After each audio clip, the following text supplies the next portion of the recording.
Now, the next point, I want to talk about the major work that had been done in the time of Solomon until the division of the kingdom. Didn't last long, by the way. The kingdom of David, the line of David, did not last more than two kings. That's it, David and Solomon. In the time of the third king, major catastrophe will happen. Solomon was put on the throne by David, his father, while David still lived, like I told you. Solomon asked wisdom from God, and God was pleased by his request and granted him human wisdom more than anyone else on earth. That's why in the Jewish tradition, they call him the wise Solomon. The wise Solomon. They don't call him Solomon, the wise Solomon. And great wealth on top. And God said, because you didn't ask for wealth or power or revenge against your enemies, all this little, what would I call it?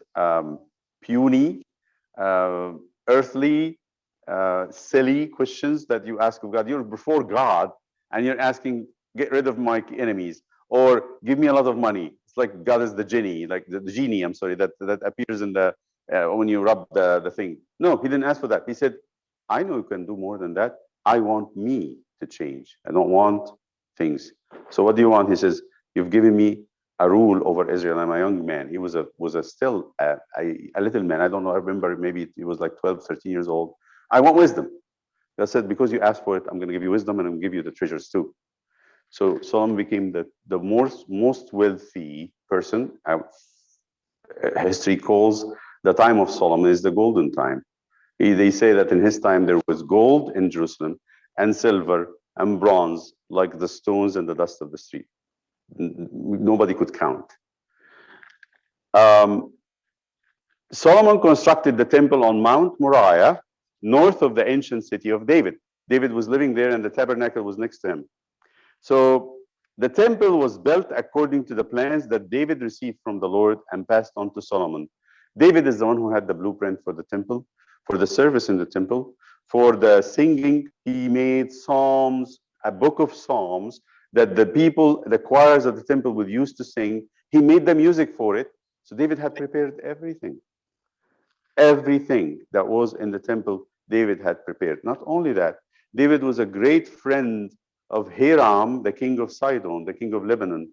And through that friendship, Solomon could get what? The most important piece, the most important ingredient in the building, cedar wood. And it's written about this in the book of Chronicles. I remember I mentioned this when we came here the first night in this church.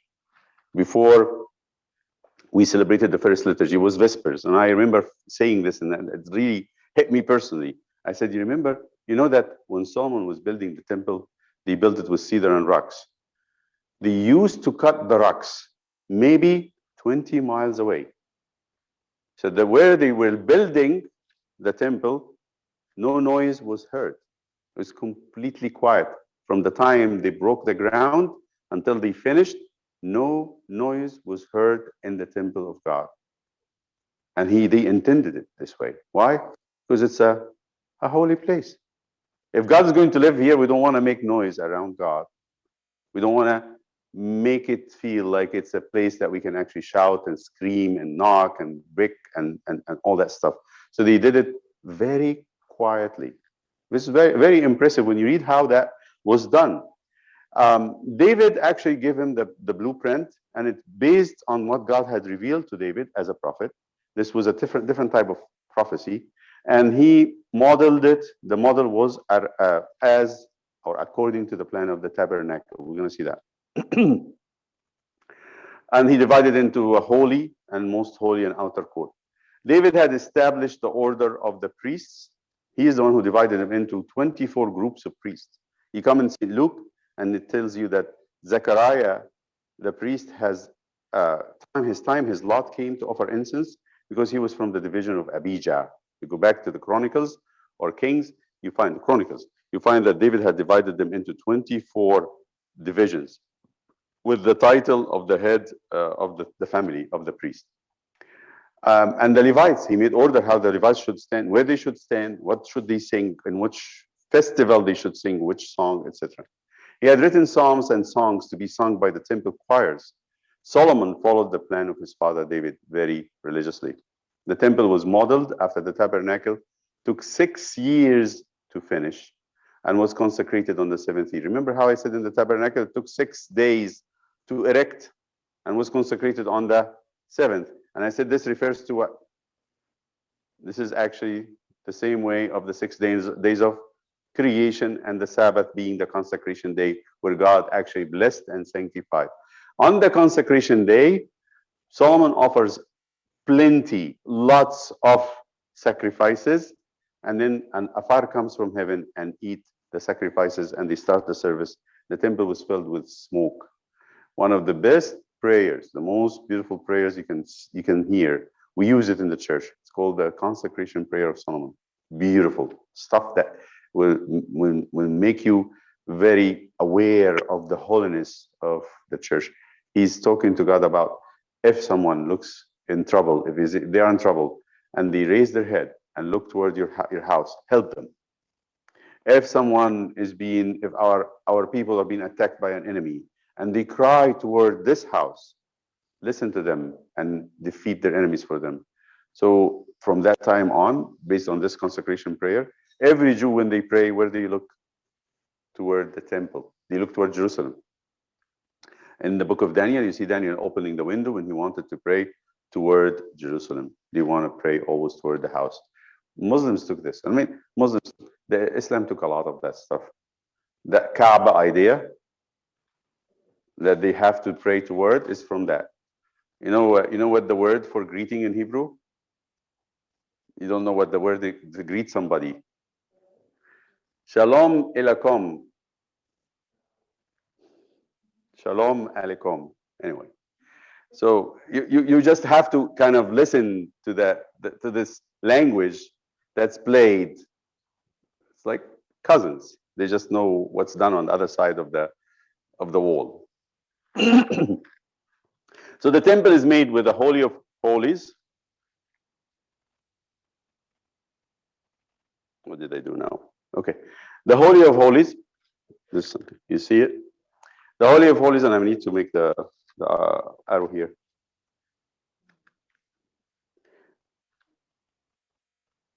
This one where the ark and the cherubim, and there's cherubims on the sides of the ark.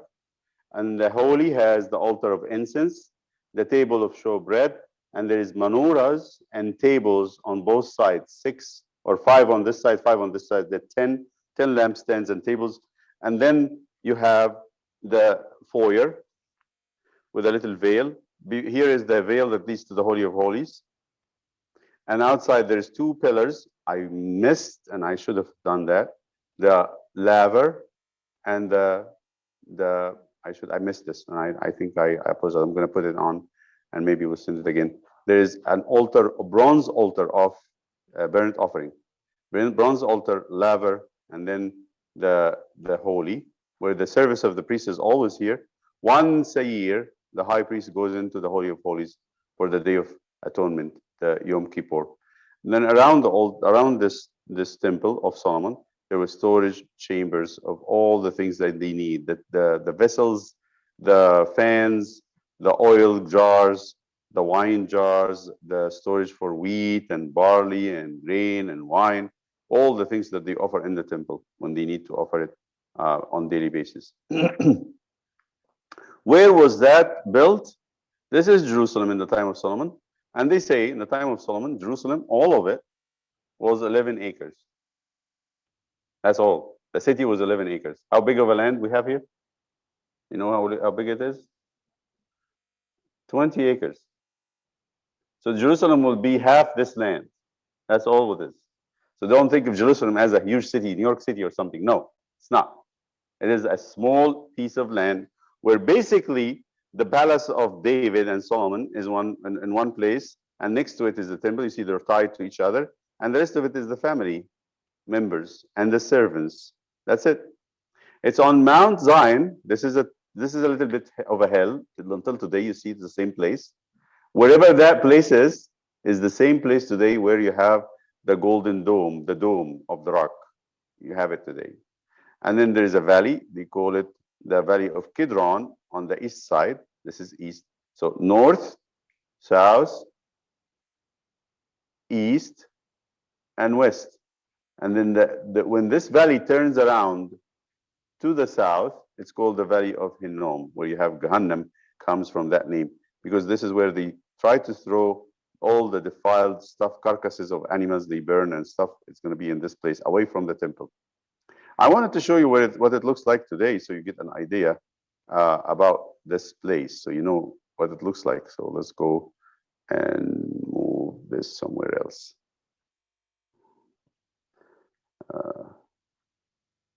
Okay. So Jerusalem from the Mount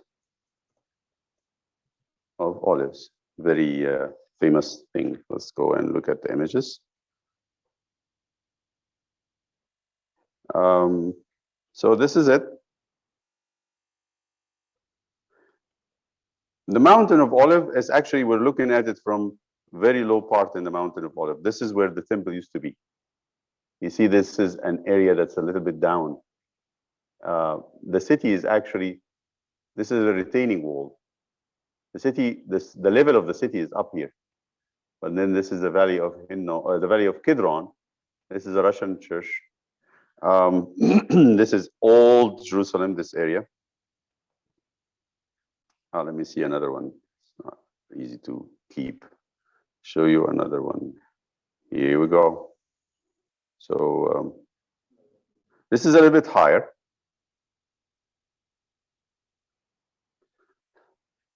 That's a YouTube video. You see that YouTube? Okay. That's today. These are tombs. That's a little bit higher from the Mountain of Olives. And this is how we go down. This is the road we go down from. You see that? Let me just go down. So if you want to come down from the Mountain of Olives, that's how it goes down all the way to the bottom of this valley. We're coming from the Mountain of Olives all the way down to, and then on the other side, you can see this is where the temple used to be. The city itself had been expanded a lot, tremendously. So the wall of the city, the north wall, was here. So we're looking from east to west. And this is north, and this is south. And this is from Mountain of Olives. That's even higher. That's even higher.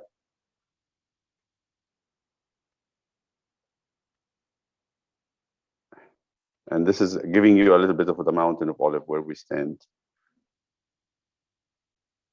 So it is two hills, the hill of Zion, or the Mount Zion, they call it Mount Zion, and then Mountain of Olives or Mount Olivet. That's where we stand and taking the picture. And there's a valley in between where the buses and the cars are going. And this is a little bit higher too. And this is the Russian church here. The Dome of the Rock. This is all Muslim ground now. That's the eastern wall. That's all today. This is a Catholic church.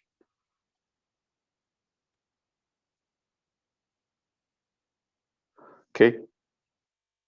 So I want us to get familiar with this because it's going to help us later in the Old Testament as well as the New Testament. At one of those walls, somewhere around here, I forgot where it was, there's the Wailing Wall. Okay, I will stop here.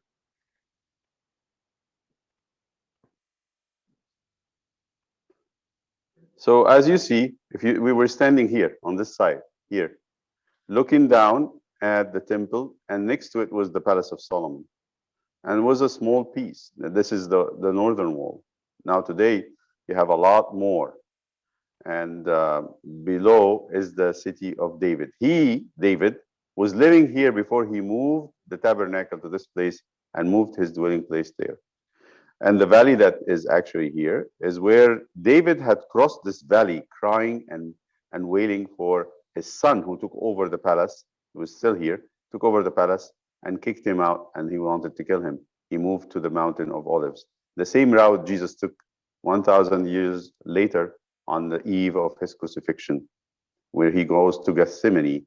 Gethsemane is here somewhere in this area. The valley of Hinnom, where they burn the carcasses as a continuous presence of fire and worms, the worms that eat the flesh. It's a bad area, bad defiled area. Now I want to move to the divided kingdom, just to show you what happened. There are no more tribes. There's just one big piece of land under Solomon that had divided into two. Jerusalem at the tip of it, this is Jerusalem, and while Jericho and Bethel and Shiloh and Samaria is all in this area. Where is Samaria? Here it is. That's the capital of this northern. This is the capital, Samaria. While Jerusalem was the capital of the south. So you have two capitals here.